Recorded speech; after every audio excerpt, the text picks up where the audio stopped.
Daniel es un crack. Lleva la friolera de 16 años de experiencia añadiendo valor al negocio a través del uso de la analítica y de la gestión de la información. Es experto, puedes ir subiendo, Daniel, que estoy aquí presentando como a un ente, y existe, Daniel existe. Es experto en desarrollar procesos de transformación en Business Intelligence, sobre todo en operadores telco internacionalmente. Empezó con Telefónica y ahora para Teradata en diversos clientes. Daniel nos viene a hablar de Data Science, sobre todo desde su experiencia tecnológica y estratégica, ya que cree firmemente que la base es entender tanto el mundo IT como el mundo de negocio. Yo también, Daniel. Así que adelante a convencer al resto. Muy bien, muchas gracias. Bueno, mis amigos me dicen Dani, por las dudas.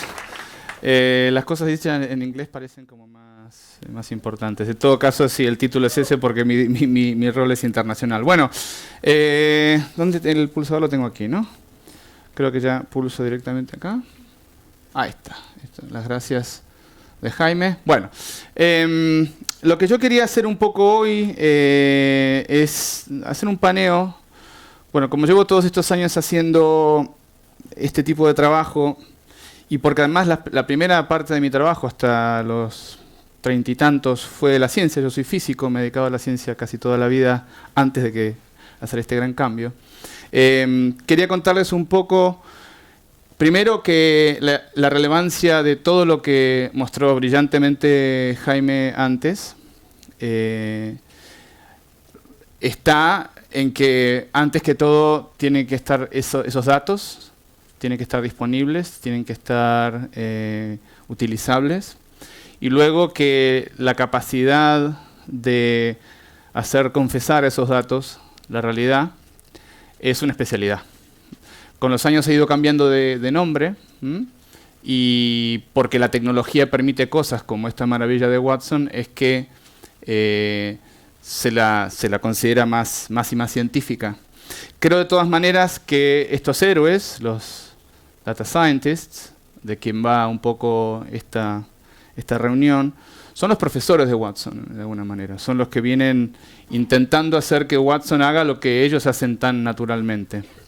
Entonces vamos a hacer un poquito, un poco sobre la historia. El nombre que le he puesto es, porque todo va a partir de una anécdota que quiero contarte, porque para que vean que, como ya lo saben muchos de los que están aquí, que el tema del análisis de datos y apalancar los datos para el negocio es un tema muy antiguo ya, pero que ahora sí que sí está más al alcance de más gente para hacer cosas más potentes.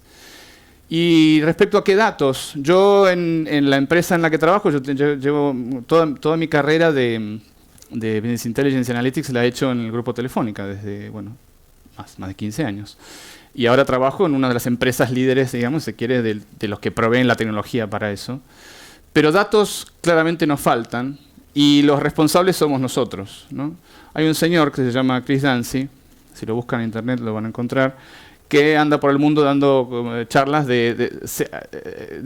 dice ser el hombre más conectado al mundo. Tiene en toda parte de su cuerpo tiene un dispositivo de estos wearables que registran todo lo que hace.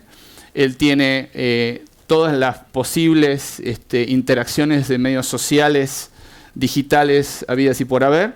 Y además le gusta medir y actualizar y saber qué son los datos que generan.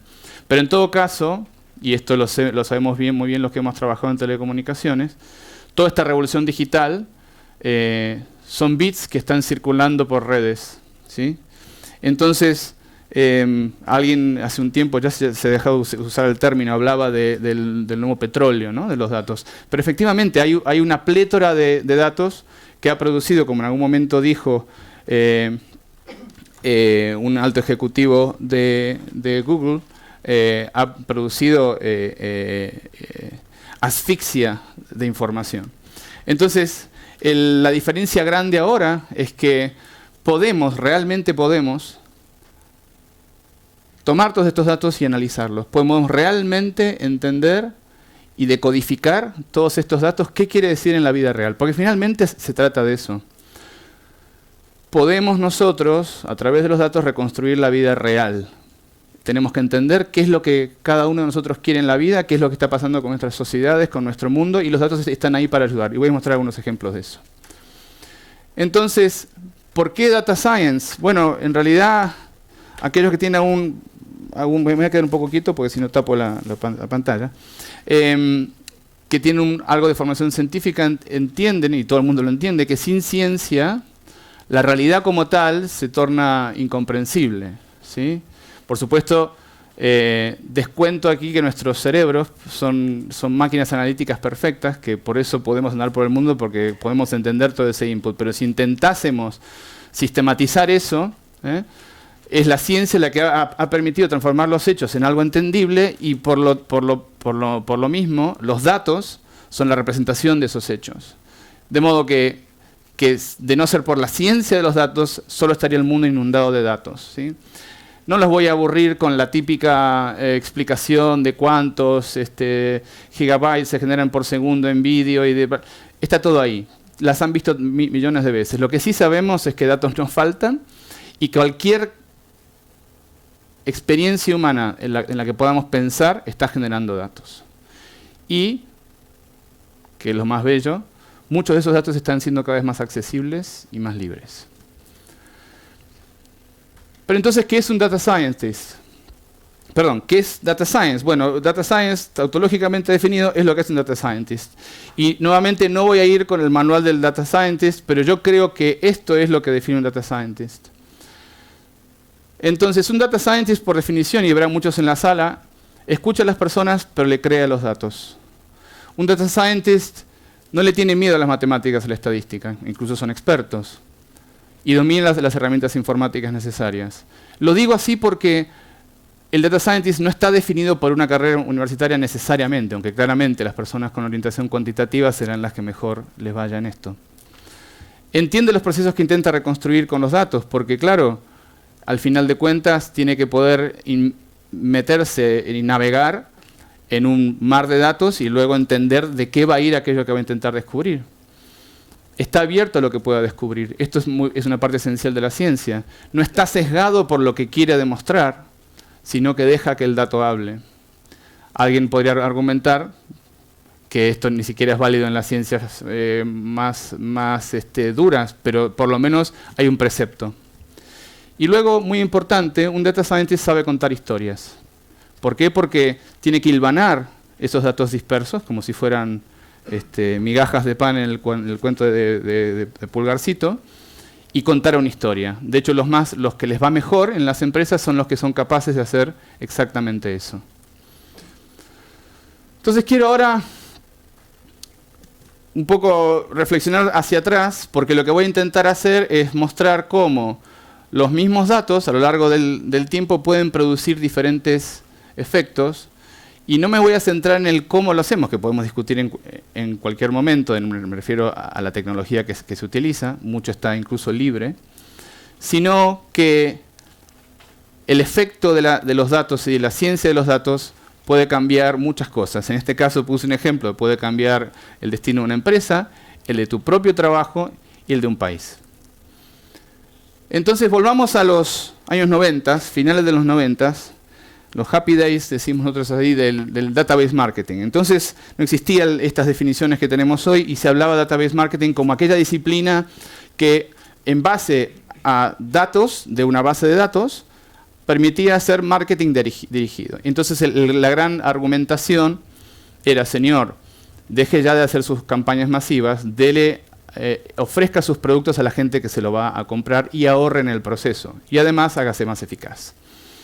Pero sin embargo, como se darán cuenta, la posición era más de empujar productos. Sin embargo, fue muy exitosa. Existe un concepto en las telecomunicaciones que se llama el CDR, que es el Call Detail Record, que son las llamadas, ¿sí? Cada uno de nosotros, cada vez que interactúa con su móvil o con su fijo, genera un registro. Esos registros pueden ser muy complejos, los puede haber de los del uso en sí mismo, como los de la propia red. La red genera todo el tiempo registros, son bastante extensos y digamos, multiestructura, porque la no estructura no existe, digámoslo de una vez. Esto del no estructurado no tiene mucho sentido. Lo que existe es una estructura múltiple, donde están metidos hechos muy relevantes para el área de las telecomunicaciones. Por ejemplo, quién llama a quién, cuánto tiempo dura esa llamada, en qué momento del día llama, en qué núcleos se producen estas llamadas, cómo son estas llamadas respecto de ciertos eventos sociales o eventos que están sucediendo y demás. Y, por supuesto, cuánto consume, cuánto gasta esa gente, cuál es su capacidad. ¿Está bien? Esto, a mediados de los 90, ya era algo analizable, pero claro, demoraba. Existían tecnologías, de hecho la empresa que yo represento ya éramos clientes, digamos, de esa empresa en ese entonces. Uno entraba a su data warehouse y podía analizar estos datos. Y segmentar de un modo muy, muy minucioso, utilizando técnicas de aprendizaje automático. El clustering de K-medias, por ejemplo, que ha estado en el mundo desde hace muchos, muchos años, permite generar clusters, conjuntos homogéneos de ciertos comportamientos. Y de ahí sale lo que llamamos segmentación comportamental. Entonces era posible hacer ofertas personalizadas dirigidas a un particular y muy especial grupo de personas con una cierta necesidad, una cierta variedad del producto, que en este caso puede ser un paquete de llamadas, en ese entonces de larga distancia, banda ancha, lo que fuere. En los 90 era todavía banda estrecha. Pero juntando eso con algunas técnicas más estadísticas, más tradicionales, para generar, por ejemplo, modelos de predicción del riesgo de esa persona para pagar, ¿sí? Es importante, si ustedes miran la economía de un producto, no es solo un tema del precio de venta y cuántos ítems se venden, sino que además hay un ciclo de cobro de ese producto, y entonces el valor real, el valor eficaz de ese producto está afectado por el riesgo de que la persona no pague. Entonces, bueno, metiendo todo eso en la coctelera, tú optimizas quirúrgicamente dónde va a ir cada producto. Y la verdad que fuimos muy exitosos. Las ofertas eran ofertas personalizadas de productos y servicios. Y todos muy felices, contra la competencia, que para nuestra sorpresa parecía no haberse dado cuenta del tema. Teníamos efectivamente la mitad de clientes, pero con un 50% más de valor por cliente. Es decir, si un cliente de ellos facturaba 100 euros, los nuestros facturaban 150. Y teníamos la mitad de los clientes, con lo cual la mitad del coste de mantener la operación. En definitiva, ellos no tenían datos y tenían muchos clientes, iban al bulto. Y nosotros, usando datos e inteligencia, estamos hablando de fines de los 90, de modo muy preciso, casi quirúrgico, teníamos un mejor negocio. De eso se trata. Entonces, todo andaba muy bien, pero ustedes me han escuchado hablar. Llegó la crisis soberana más grande que había tenido la historia de la economía hasta entonces, 2001. El mercado se seca de dinero. Estamos hablando de Argentina del 2001-2002. Literalmente se corta la cadena de pagos.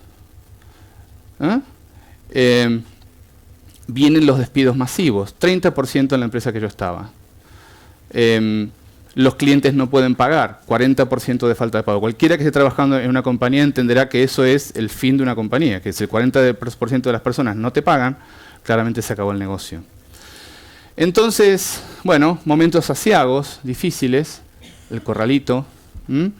Entonces, claro, las empresas cuando pasan estas cosas entran en pánico. Algunas empresas, en este caso no españolas, hicieron las maletas y se fueron. El CFO de nuestra compañía dijo: señores, pues no podemos gastar ni un duro más. Y vender es gastar. Cada vez que tú vendes, tienes que gastar. Entonces dijo: vamos a cerrar la venta. Una empresa que vende telecomunicaciones cerraba la venta. Y ahora todos a cobrar. En situaciones de crisis no siempre surge lo mejor de las personas y no siempre las ideas son buenas. Pero por suerte sí, hay algunas ideas buenas. Y alguna gente se tomó este mensaje de un modo muy literal. De modo que hubo un genio en la cranioteca de los directivos de la empresa en ese momento que decidió que íbamos a ir todos al call center a hacer cobranza en el call center. Esto incluye gerentes, jefes, data miners, ingenieros, ¿verdad? Entonces, esto fue lo que nos mandaron a hacer. Teníamos nuestro trabajo diario y luego donábamos 3 horas de nuestro tiempo y íbamos al data center. De más está decir que, por supuesto, ni todos los clientes serían buenos pagadores, ni todos los data scientists, o data miners en ese entonces, eran buenos cobradores, entre ellos este humilde disertante. Claro, estamos hablando de un país que estaba en la ruina. La gente era despedida y no tenía dónde ir, literalmente. Y los despidos no se podían pagar porque no podían sacar el dinero del banco. Anarquía. Y claro, tú llamas por teléfono y dices, sí, le estoy llamando de su empresa de telecomunicaciones de toda la vida, lo llamo para cobrar. Y del otro lado aparece un llanto de 5 minutos hablando de las miserias que está pasando a esa persona, que se ha quedado toda la familia sin trabajo. Entonces, no es para mí. Hay gente que está entrenada para hacer eso. No es fácil, es un trabajo fácil. Entonces se nos ocurrió decir, bueno, a ver, y acá vuelvo al data science, porque en este tío de que me está hablando. Porque no se trata solo de los datos. Teníamos todos los CDRs, teníamos las segmentaciones, teníamos una tecnología de campañas muy aceitada, que ahora ya no servía porque trabajábamos en marketing, pero había que pensar por analogía. Otra cosa que hacen los científicos, comparan cosas y aplican cosas de un dominio a otro. Entonces dijimos, hombre, pero tenemos los datos, tenemos todo, tenemos un modelo de riesgo que estábamos aplicando para maximizar el beneficio de la compañía, pues ese mismo modelo de riesgo nos va a decir esa gente si hubiera sido pagadora de tener acceso al dinero. Entonces podemos orientar todo eso que tú haces cuando vendes, que es que llamas gente, segmentas, ofreces productos, exactamente la misma tecnología, le das la vuelta y la aplicas a la cobranza, donde también segmentas, también tienes productos que son los productos de financiación y decides a quién se lo das y a quién no. Al que no te iba a pagar, al que no va a poder pagarte de ninguna manera, simplemente desconectas. Al que tú sabías que tenía una conducta pagadora, le vas a financiar para que pase esta crisis, que es lo que hizo, por otro lado, el dueño de la compañía nuestra y no se fue. Entonces, en vez de ofrecer productos, pues ofrecimos planes de financiación. ¿Sí? Algo muy simple dirán, sin embargo a alguien se le tiene que ocurrir, porque en el pánico era todos a la calle o a cobrar al call center. Pero los datos permitían que alguien dijese, oye, pero yo no soy tan bueno en cobrar, pero te puedo hacer esto. Y eso fue lo que pasó. Al año siguiente la empresa tuvo récord de ingresos. Yo fui promovido. De hecho, luego me mandaron a otro país a contar estas maravillas que habíamos sido. Respecto al país, bueno, eso ya no es tan simple. Como ustedes saben, las historias a veces se repiten en muchos de nuestros amados países. Pero hablando de arreglar un país, algunos de ustedes habrán visto esta película que se llama, creo que el juego de la imitación, una cosa por el estilo, que por supuesto también hay detractores, no sé si la han visto, pero es una película que retrata la vida de Alan Turing en la época de la guerra, en la cual supuestamente él ayudó, junto a una serie de científicos polacos y demás, de criptógrafos polacos y demás, a romper el código de Enigma, que era una máquina, digamos, alemana con la que se transmitían todos los mensajes de guerra, la estrategia, todas las movidas, ¿sí? Pero tenía una particularidad, que había un código que se insertaba, que era como el código para decodificar, y eso cambiaba dinámicamente. Entonces ellos ya tenían una máquina de esas y tal. Los detractores de la película dicen que esto no es la realidad. Me da igual para el mensaje que les quiero pasar. Yo la vi en un avión la película y me gustó. Y me gustó sobre todo por esta frase que dice aquí. Este hombre, Alan Turing, el papá de todos nosotros en realidad, porque él inventó lo que hoy día llamamos la informática moderna, fue llamado para ayudar en este tema, porque él dependía de poder anticiparse a los alemanes que los aliados, en este caso Gran Bretaña, pudiese romper la racha que venía sufriendo. Bueno, la historia final es que este hombre se construye una máquina. Y claro, la máquina lo que iba a aportar era, por sobre todas las cosas, velocidad. La máquina iba a hacer las permutaciones necesarias hasta encontrar la que funcionase todos los días. Idealmente él decía que lo iba a hacer muy rápido, eso lo podemos hacer recién ahora. Pero bueno, finalmente consiguieron romper el código En la película lo muestran de la siguiente manera, que es la parte que me gustó. Es alguien que trae una idea por analogía que permite usar esa tecnología. Y él dice en una parte de la película, nosotros creemos que la guerra es contra Alemania, nuestra guerra es contra el tiempo. Y eso es la clave de la analítica moderna, creo yo, humildemente. Creo que la potencia que tenemos ahora, la capacidad que tenemos para hacer data science, de la manera que lo podemos hacer y usar todos los datos de este loco, como tantos que somos nosotros generando datos todo el tiempo, es que lo podemos hacer rápido. Podemos iterar, podemos fallar, podemos improvisar escenarios, y todo esto puede suceder de un modo dinámico. Y este sí salvó a su país. ¿Pero qué están haciendo los data scientists ahora? Volvamos a los CDRs, a los registros de esas llamadas. Esto es un cliente que tenemos en Indonesia que usa ahora la movilidad, ¿sí? Porque los CDRs los hay fijos, los hay móviles, y puede utilizar un datito que tienen los CDRs, que es la localización. Tú puedes saber, mirando un CDR, en el momento donde ese registro se produce, desde dónde se produce. Hay otras formas, los CDRs de datos, por ejemplo, lo hacen de un modo periódico. No necesitas tú estar hablando, con que tengas una app activada o algo por el estilo, está permanentemente mandando su localización, cosa que usan muchas de las aplicaciones que utilizamos. Entonces estos señores hicieron algo muy simple, muy tonto, pero como casi todas cosas buenas son simples y tontas hasta que se te ocurren. Dicen, bueno, si puedo medir posición y puedo medir tiempo, puedo medir velocidad. Y si puedo medir velocidad, puedo saber si está volando o caminando. Indonesia tiene miles de islas, es un país básicamente roto en islas, con lo cual la gente vuela mucho, o se mueve mucho, pero claro, algunos irán en barquito y otros irán en avión. Y lo que hicieron es, bueno, hagamos un ranking de los que más frecuentemente vuelan entre ciertos destinos y hacemos un grupo llamado Frequent Flyers, que son la gente que vuela mucho. Y vamos a Garuda, que es la empresa nacional de aviación, y le ofrecemos perfiles. Claro, argumentarán, y yo también tengo ciertos reparos, solo que no en todos los países es igual, que hay temas de privacidad. Claro, por ahí mi cliente no quiere que yo le ande mandando sus datos a la empresa de aviación. Pero dejando eso de lado, porque varía de país en país, es una excelente idea y muy simple. Y es, para esa telco, una fuente de ingresos adicionales, lo que ellos llaman monetización de la base de datos. Otro ejemplo es de una empresa que ustedes conocen bien. En Londres, en O2, UK, crearon un producto, que es un producto global, que se llama Smart Steps, que lo que hace es utilizar la misma localización, ahora con la intención de vincular espacio y tiempo, dónde está la persona, en qué momento, anonimizarlo, e introducir, unir, integrar datos de otra fuente, que son comportamientos del cliente de otro tipo.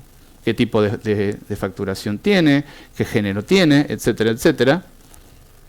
Entonces, puedo tener un perfil por cada uno de estos individuos, pero hacerlo colectivo, entonces es decir, las mujeres, los hombres, de modo que no hay violación a la privacidad. Y luego puedo tomar una calle cualquiera de Londres, ver la densidad de población que tengo en un dado instante de gente de un cierto perfil, y puedo ir a la pizzería Dani y decirle, oye, aquí hay clientes potenciales tuyos que pasan todas las tardes a las 7:15, que son jóvenes, que tienen alta movilidad, capacidad adquisitiva, de ambos sexos, etcétera, etcétera. Podemos hacer un negocio y tú le mandas un cupón, le aparece en su app, en su móvil un cupón, y le dice vaya a comer a pizza a lo de Dani. Y lo que además es importante es que una vez que tengo el feedback de eso, puedo retroalimentarlo al sistema y ya entiendo un perfil que además a este chico o a esta chica le gusta la pizza. Nuevamente, una forma de usar un CDR para un negocio en el cual se le da a un cliente, no lo pensemos solamente desde el punto de vista de la invasión de la privacidad, que es el foco que hay en este momento y que me parece muy válido, sino de que verdad, efectivamente quizás la persona está buscando un restaurante para un cierto fin. ¿Está bien? Y esta es otra de la misma empresa. Ahí, esto es, iba a poner un vídeo porque se ve muy bonito. Utilizaron ahora los SMS y las llamadas para ver la actividad antes, durante y después de un terremoto en México. Esto fue en la propia Telefónica de México. ¿Está bien? Si lo buscan en YouTube lo van a poder ver. Y lo bonito es que tú ves antes del terremoto, que fue de escala 7.4, se ve las luces, que en definitiva es una superposición de... El globo indica, el radio globo indica cantidad de llamadas desde ese punto, ¿sí? Y tú puedes ir siguiendo el terremoto a medida que va expandiéndose ese globo y achicándose. Por supuesto, esto tuvo la condición de que las redes no se hayan caído, que es la razón por la que Telefónica estaba interesado. A Telefónica le interesa monitorear que la gente siga estando conectada. ¿Está bien? Pero la belleza de esto es el mismo concepto. Uso los CDRs, pero ahora los puedo hacer de un modo... Este ejercicio solo es posible porque se hace en tiempo real, porque ahora es mucho más fácil y mucho más rápido procesar esas ingentes cantidades de datos. Pero no todos son negocios. Los mismos CDRs ahora, siguiendo a las personas, nos permiten entender vectores de contagio de ébola. La persona X que tiene ébola se mueve al lugar Y y resulta ser que 2 semanas después tengo un nuevo pequeño brote del virus allí. Permite entonces ver estos vectores. Esto es un mapa del oeste de África, ¿sí? Estos datos son datos, bueno, acá está se llama Flowminder.org, la organización también es como tantas organizaciones hay de datos abiertos, permiten entonces utilizar algo para un fin que no fue pensado, porque en definitiva los CDRs es algo que le interesan a las telcos, y producir un bien para la sociedad. Podemos dar muchos ejemplos de esto. Todos ustedes saben en la primavera árabe cómo muchas de las pequeñas insurgencias, los movimientos fueron monitoreados y seguidos y producidos incluso, catalizados por medios sociales. Entonces el mundo digital está no solo al servicio de las grandes empresas, sino que está cambiando nuestras vidas profundamente. Esto es una slide de nuestra propia empresa ahora, también hablando de temas sociales. En este caso es una asociación de caridad de Escocia que lo que tiene es los asistentes sociales tienen sus N casos, ¿sí? En este caso son de chicos con riesgos de violencia familiar, etcétera, etcétera. Y han utilizado los datos de eso. Hay una serie de técnicas combinadas que están todas disponibles en la tecnología que por lo menos nosotros tenemos, donde se insertan los textos de estos archivos de cada uno de los correspondientes asistentes. Y, por supuesto, hay primero una rutina que hace análisis de texto y identifica las palabras clave. Y luego dentro de cada uno de esos documentos puede entender cuando existe una relación enriquecida de la ocurrencia o del suceso de esos eventos más que la media. ¿Está bien? De ese modo se pueden conectar asuntos, temas que son, por este caso, abuso doméstico, un padre con problemas mentales, la pobreza. Entonces el fenómeno como tal deja de ser un hecho aislado y se lo empieza a entender como la riqueza, incluso poderlo predecir y estimar grupos de personas bajo cierto riesgo, ¿sí? Entonces, al entender variables basadas en los datos, solamente en los datos, porque aquí no hay un preconcepto. Aquí lo que sí, claro, se entendía que se estaba buscando a ver si estos fenómenos estaban relacionados entre sí. Bellamente, por otro lado, porque esto es una herramienta llamada Asterlens que permite ver el resultado de modo gráfico, atractivo y muy interesante. Permite entonces, por ejemplo, entender para esta gente cuáles debieran ser los focos de atención de estos diferentes temas. La Data Scientist que lo ha hecho está ahí abajo. Yasmine es una buena amiga y un excelente data scientist, porque la pregunta que uno tiene una especie de estereotipo de qué es un data scientist. Data scientist hay de todo tipo, toda edad y toda religión. De hecho, Jasmine es escocesa, pero de padres pakistaníes. Y la ciencia entonces ayuda al mundo, ayuda a todos, ¿sí? Pero un tema importante del data science es el descubrimiento, que sí es algo un poco distinto del BI tradicional que veníamos viendo en los últimos años. Pues aquello estaba más dirigido a responder una pregunta específica de un negocio o de un problema. Una empresa que hacía prospección de petróleo buscaba maximizar el lugar donde podía encontrar petróleo al menor costo posible. De la misma manera, una telco intenta entender dónde posiciona mejor sus productos con el menor costo posible. El data science como tecnológicamente, y han visto que no he mencionado la palabra Big Data todavía, lo cual es una especie de milagro, pero el Big Data lo que ha traído en realidad, lo que dejará hasta ahora, porque en 5 años nadie hablará del Big Data, porque la data ya será big habrá huge data o enormous data, pero el big ya no será big. Entonces, lo que sí trajo fue una serie de capacidades de tecnología y una apertura, porque esto sí que es, digamos, que es importante en la forma en que se procesa, que permite hacer cosas de un modo que antes no se podía. Lo que sigue estando subyacente de todas maneras son algunos preceptos.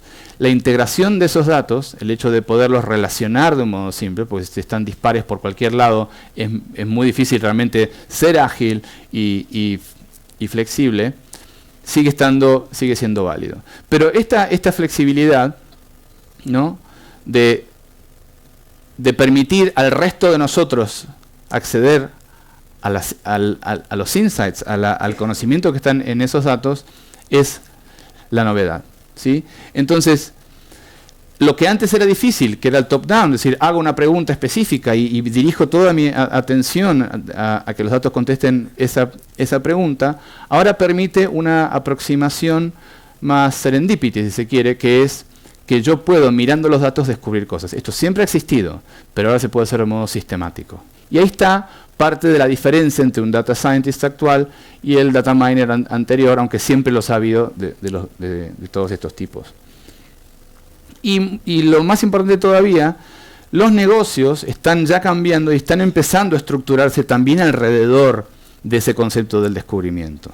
Antes había que esconderse uno y su equipo 2 o 3 semanas si tenía alguna idea que justo el director de marketing no había pedido, porque estaba prohibido hacer cualquier cosa que no estuviese en la agenda. Era una pérdida de tiempo. Año 2003, encontramos que mirando las llamadas de un cliente, se podía definir lo que habíamos llamado la huella digital. ¿Por qué? Porque nuestras llamadas son únicas. No hay 2 personas que tengan a un cierto grado, una cierta cadena de llamadas, que tengan las mismas llamadas. Entonces, incluso olvidándonos del nombre de la persona, esa persona es identificable en toda la red, propia o ajena. ¿Está bien? Lo siguiente era, bueno, y ahora que podemos identificar eso, podemos también identificar las conexiones entre esas personas. Y dijimos, hombre, pero si puedes hacer eso, tienes en efecto una red, y si tienes una red, pues valdrán los efectos de la biología en la propagación de virus, y existirá algo así como una especie de mensaje viral. Juro por mi madre que desde entonces no había leído que existía el marketing viral. Pero claramente el descubrir cosas era parte de lo que teníamos que hacer. Se lo llevamos al director de marketing y dijo, vete a trabajar. Entonces, es importante entender que esto también está cambiando nuestros negocios. El hecho de que ahora exista la posibilidad de hacer esto y que el negocio esté dispuesto a escuchar esos insights es muy, muy relevante. La siguiente cosa que es muy, muy importante, no sé cómo vamos de tiempo. Vamos bien, ¿no? Sí. Es que no se trata solo de ser un brillante data scientist. Las organizaciones, y esto no hablo solamente aquí de las que hacen dinero, ¿sí?, tienen que poder llevar esos insights, ese conocimiento extraído de los datos por confesión, a la acción. Y para eso tienen que alinearse una serie de cosas. Tiene que haber una cultura. Hemos dicho que esa cultura está cambiando. Me gusta esta frase, ¿no? In God we trust, all others bring data. Entonces, ¿no? Creemos en Dios, pero salvo Él, todo lo demás que traigan datos. Creo que cada vez más y más vemos organizaciones que ya no se trata de genios inspirados solamente. Porque en definitiva, fíjense una cosa, no se trata de reemplazar a ese líder del negocio. Ese tío tiene un talento, por algo está donde está, y de hecho Watson lo único que está haciendo está intentando reemplazar, o no reemplazar, emular lo que haría un ser muy experto. Se trata de poder hacerlo de modo sistemático. Y se trata de que cuando haya momentos de pánico, como aquella crisis, sigamos confiando en los datos. La segunda cosa es que haya un compromiso con esa innovación, con esos datos, y que la organización, y esto es la parte que más me interesa, esté montada de modo tal que no haya diques que separen el lugar donde están los data scientists generando sus maravillosos modelos y el lugar donde se está vendiendo, o el lugar donde se están haciendo las políticas sociales, o el lugar donde se está haciéndose la infraestructura de un país. Tiene que haber un proceso en el cual todo esto está alineado, y esto, todos lo saben, particularmente aquellos que trabajan en empresas grandes, no es trivial. Y la siguiente cosa, por supuesto, importantísima, fundamental, la razón por la que yo tengo un sueldo, es que tiene que haber una tecnología que permita eso, pero que lo permita de verdad. Porque no se trata solo de que en potencia, cualquier tecnología que entienda de cuál es el problema tiene una solución para ello, pero el tema es que lo haga del modo que hemos hablado, que permita hacerlo de modo simple, que permita hacerlo de modo escalable, si quieres, ¿sí? Porque una cosa es resolver. Yo era programador en R hace 20 años, o bueno, un poquito menos, y claro, el R de entonces no escalaba a bases grandes, ahora sí, ¿está bien? Entonces, de poco servía, tenías unas rutinas maravillosas, muy bonitas, pero claro, no podías manejar grandes volúmenes de datos. Ahora sí se puede, ¿está bien? En nuestra compañía tenemos un proceso para esto, ¿sí? Creo seria y ciegamente en que para realmente poder permitir a estos inquietos científicos de los datos hacer su trabajo, lo único que debería hacer falta para ellos, para tener ese material, ese combustible, es un login por la mañana o por la noche, la hora que trabajen. ¿Tá? No puede ser que debamos estar esperando semanas o días o lo que fuere para poder juntar datos de diferentes fuentes y eventualmente poder empezar a hacer un trabajo, porque en definitiva si ese trabajo tiene que ver con cruzar datos de cualquier lado, pues tengo que poder hacerlo de modo caprichoso. Entonces entendemos que la integración tiene que estar ahí, y esa integración tiene que representar la lógica de ese negocio o del problema que estamos queriendo abordar. La segunda parte es entonces ese análisis como tal, quizás el núcleo de lo que estamos hablando hoy, las tecnologías que permiten, las técnicas que permiten confesar esos datos. En base a eso entonces se toman acciones o decisiones. ¿Está bien? No siempre esto va a parar a una acción automática, que es a donde vamos en muchos de los negocios, ¿no? Donde estos procesos se transforman en automáticos y generan a su vez interacciones, ¿sí? Sino que además es lo tradicional de toda la vida. Es eso que mostraba antes Jaime, de que un ejecutivo en base a todo eso va y toma una decisión. ¿Está bien? Y luego, por supuesto, elegir el medio, que también es un proceso analítico, elegir cuál es el mejor canal, cuál es el mejor mensaje, cuál es la mejor forma experimental de maximizar ese valor. Hago solo énfasis en el tema que estamos viendo hoy. Y bueno, esto es un tema de arquitectura que no es muy relevante quizás para esta audiencia, pero es el hecho de que es posible, acá ponemos un elefantito porque Hadoop siempre está presente, pero hay diferentes datos para diferentes cosas. Si tú quieres hacer un reporting milimétrico para tus inversionistas, ¿sí?, más vale que no te equivoques con los números. Entonces la integración, la calidad del dato, la precisión, el proceso auditable son muy muy importantes. Donde estás buscando grandes patrones en grandes datos que no dependen de la precisión de un dato individual, porque los grandes datos, digamos, el estadístico, el data scientist puede limpiar esa información a medida que va, digamos, que va trabajando, puedes usar otro tipo de plataformas. Y existen adicionalmente plataformas optimizadas para ese trabajo de el descubrimiento que no requiera grandes expertise en el tema de la programación como tal, o sea que no tengas que tirarte muchas líneas de código antes de tener tu primer retrieve. Y también el data science es bello. Esta misma herramienta llamada StarLens, en este caso mi amigo Chris Hillman, estas son conexiones entre personas, ¿sí? De diferente, bueno, en un medio X, se las puede representar en esta bella imagen, que en definitiva es por sí mismo una obra de arte. De hecho, hay en un evento que estamos por hacer ahora en Amsterdam, va a haber el hall de entrada, va a ser unos cuadros inmensos donde están simplemente estas imágenes, y al que se acerca se le puede explicar, mire, esto es las llamadas de un grupo de gente los días domingos para un dado fin, etcétera, etcétera, etcétera. O esto es la relación entre los problemas sociales X, Y, J.